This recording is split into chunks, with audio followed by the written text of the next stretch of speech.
It's true. Yes, I have been ill, very ill. But why do you say that I have lost control of my mind? Why do you say that I am mad? Can you not see that I have full control of my mind? Is it not clear that I am not mad?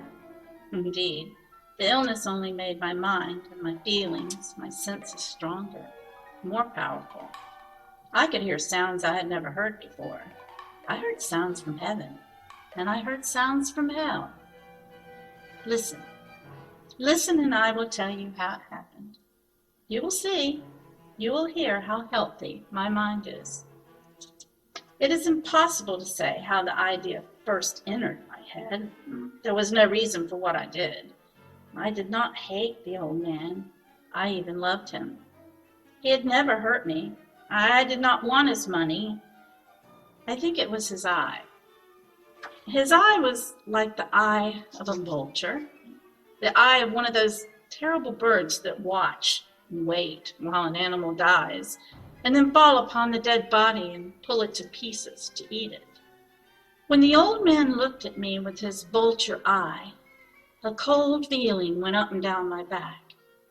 Even my blood became cold. And so I finally decided that I had to kill the old man and close that eye forever. So you think that I am mad? An insane person cannot plan. But you should have seen me. During all of that week, I was as friendly to the old man as I could be, and warm and loving. Every night, about 12 o'clock, I slowly opened his door. And when the door was opened wide enough, I put my hand in, and then my head. In my hand, I held a light covered over with a cloth, so that no light showed. I stood there quietly. Then carefully I lifted the cloth, just a little, so that a single thin small light fell across that eye. For 7 nights I did this, 7 long nights, every night at midnight. Always the eye was closed, so it was impossible for me to do the work. For it was not the old man I felt I had to kill. It was the eye, his evil eye. And every morning I went to his room, and with a warm, friendly voice I asked him how he had slept. He could not guess that every night, just at 12, I looked in at him as he slept. The 8th night I was more than usually careful as I opened the door. The hands of a clock moved more quickly than did my hand. Never before had I felt so strongly my own power. I was now sure of success. The old man was lying there, not dreaming that I was at his door. Suddenly, he moved in his bed. You may think I became afraid, but no. The darkness in his room was thick and black. I knew he could not see the opening of the door. I put in my hand with the covered light. Suddenly, the old man sat straight up in bed and cried, "Who's there?" I stood quite still. For a whole hour, I did not move. Nor did I hear him again lie down in his bed. He just sat there, listening. Then I heard a sound, a low cry of fear which escaped from the old man. Now I knew that he was sitting up in his bed, filled with fear. I knew that I was there.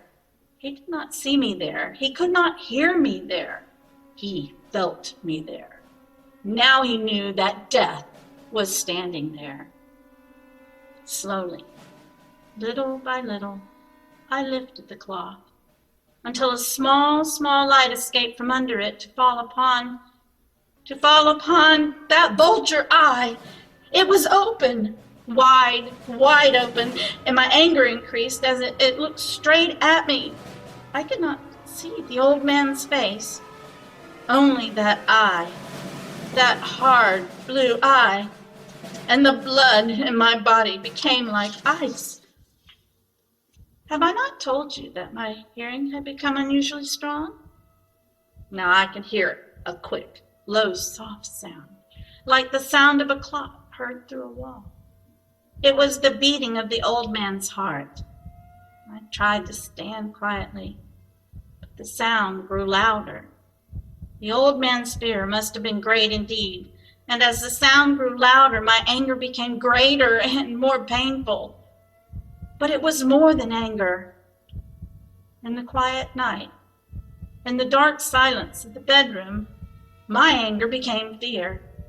For the heart was beating so loudly that I was sure someone must hear.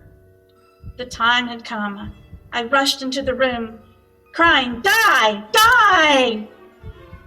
The old man gave out a loud cry of fear as I fell upon him and held the bed covers tightly over his head.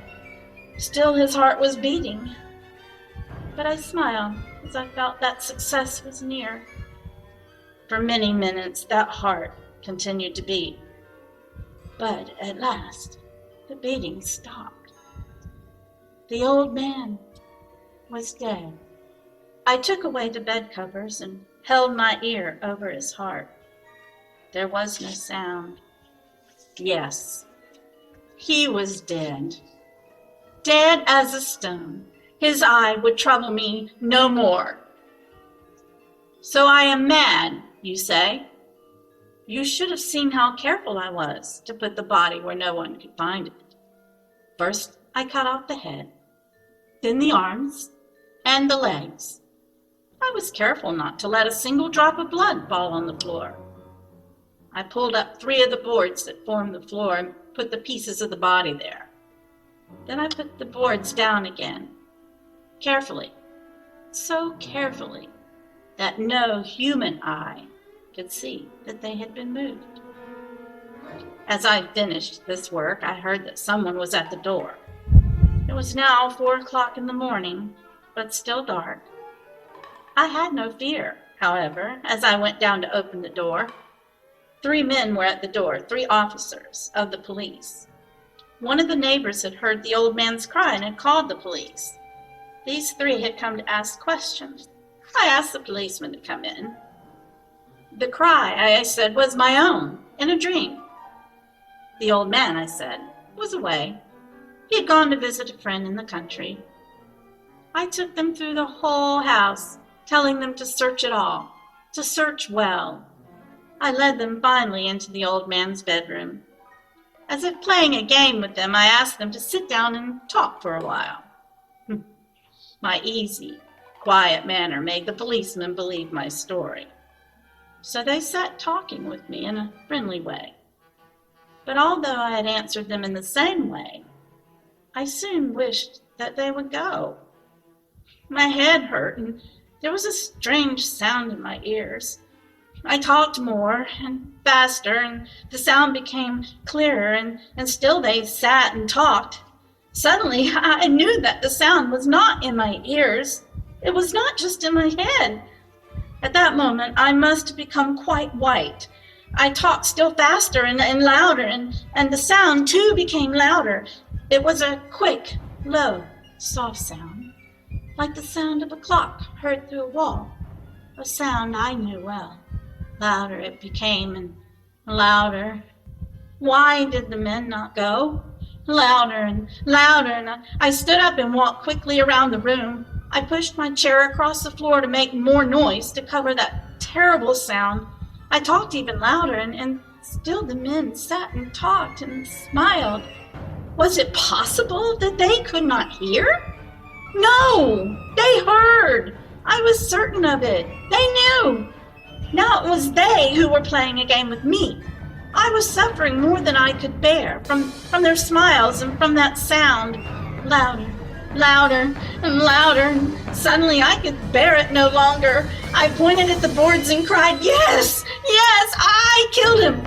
Pull up the boards and you shall see I killed him. But why does his heart not stop beating? Why does it not stop?"